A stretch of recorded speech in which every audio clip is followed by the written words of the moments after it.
Thank you very much for the chance and the time given for us, me and Noor, to presenting our um, topic about discourse analysis and phonology. Phonology is a branch of linguistics closely related to phonetics. It studies the manners of organization and usage of the speech sounds in natural language. And phonetics deals with the smallest chunks of language, yet it is in connections with other linguistic disciplines. And here phonetics focus on the production and classifications of the world's speech sounds.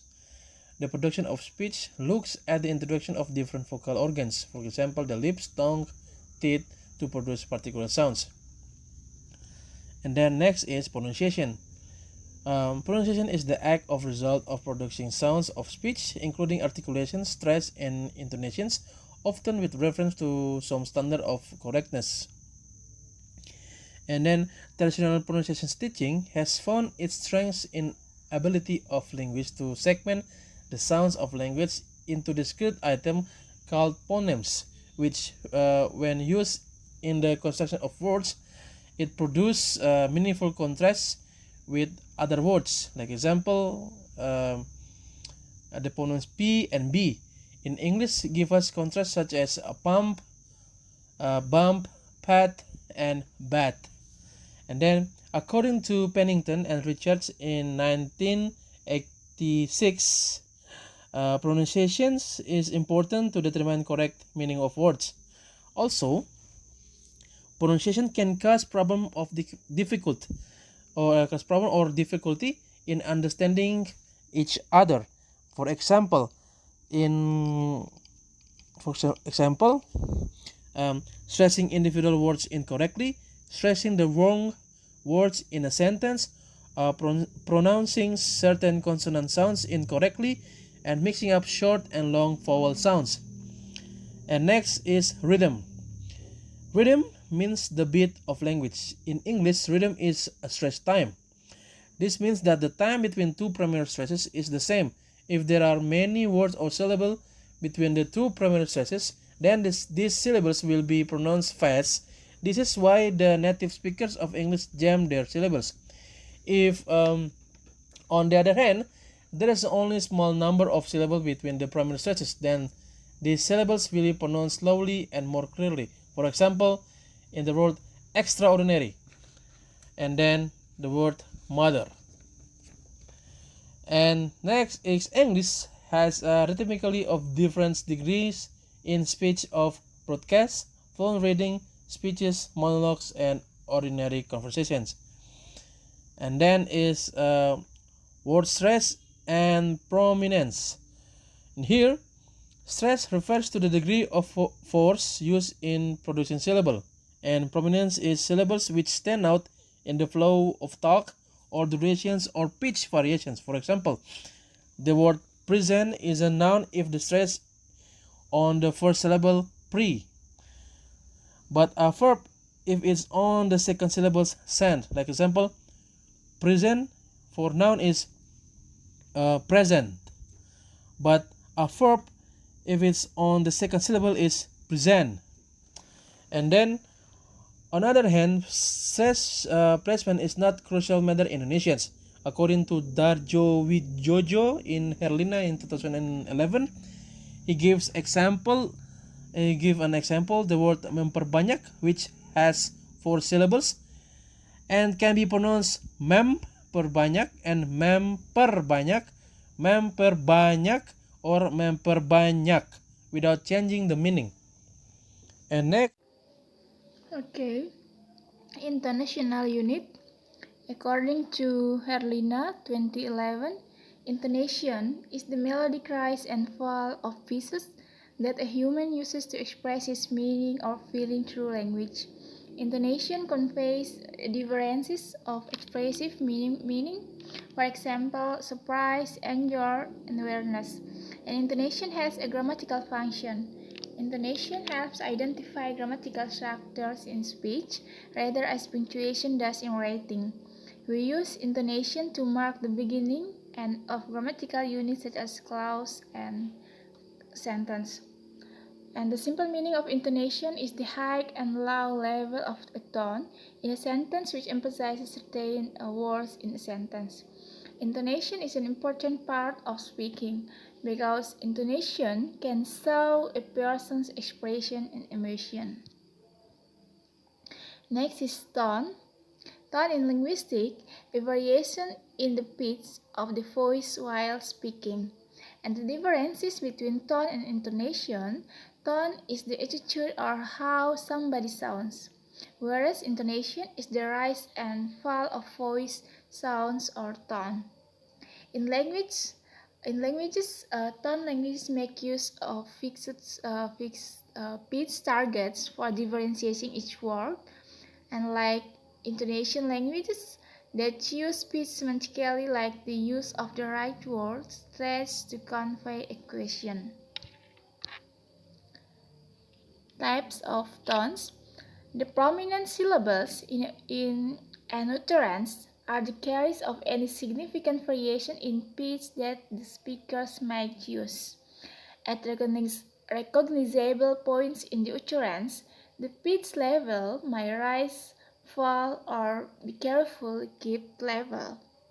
Phonologists disagree as to the number of discrete types of significant falling, rising, and level tones that are used in English. Some distinguish between as many as 8, others work with 4 or 5. And for our practical purposes, 5 will be a useful number to consider. These are fall, rise, fall, rise, and the last is level. For example, there is a conversation. A. Are there many good record shops in town? B. I don't know about many, but I've seen one. Well, I've seen one.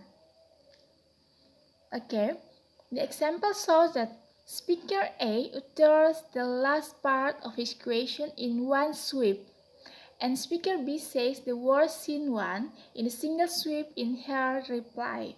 But then speaker B clearly and deliberately separates seen and one in her next utterance by making one the tonic to emphasize that it was only one, and by placing the rise fall on one only, making seen a non-tonic level tone prominence. Okay, next, by far the most common view of intonation is that it is related to attitude and emotion, that some intonation express surprise or detachment and so on. This seems particularly so when we look at utterances such as Arleyd, how nice to see you, high fall. Arleyd, how nice to see you. Okay, next, like he's coming on Friday. It's not that good. Rise, fall, excitement, and the attitudinal or emotive approach. The attitudinal or emotive approach to intonation is deeply entrenched in English language teaching. According to Boyle, in McCarthy says that stress and intonation are employed in that area of language which deals with attitudes, moods, and emotion. So we must conclude that it is probably a fruitless enterprise to teach intonation as attitude or emotion. How people express attitudes and emotion is a complex combination of vocal cues, intonation, lexis, nonverbal behavior, and contextual factor. Next is interactive approach. The interpretation of tone choice that seems most reliable and which seems to make most sense given what we have said about fundamentally interactive nature of the other parts of the intonation system, prominence, tonic placement, is to see tones as fulfilling an interactive role in the signaling of the state of play in discourse. The speaker has to judge how to deliver the tone group based on context and situation, so that Through speaking tone, listeners will easily to interpret the contents of the message. Next, key, the relative level of pitch that they can move and are interchangeable,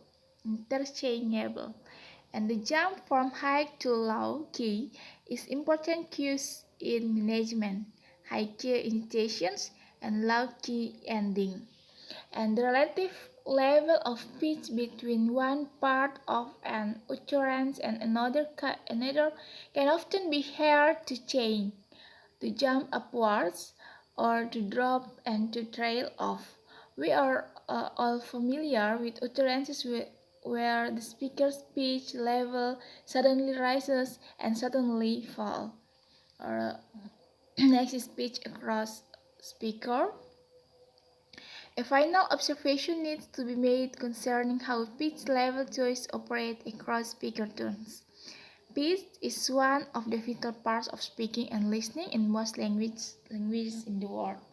Pitch is an important component of accentuation or prominence, both at the level of individual words and the level of longer utterances.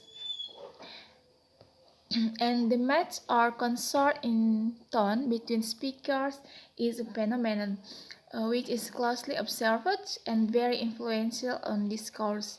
And the importance of discourse is also seen from the level of choice of the speaker, because it can change the role of the participant in the conversation pitch across speakers.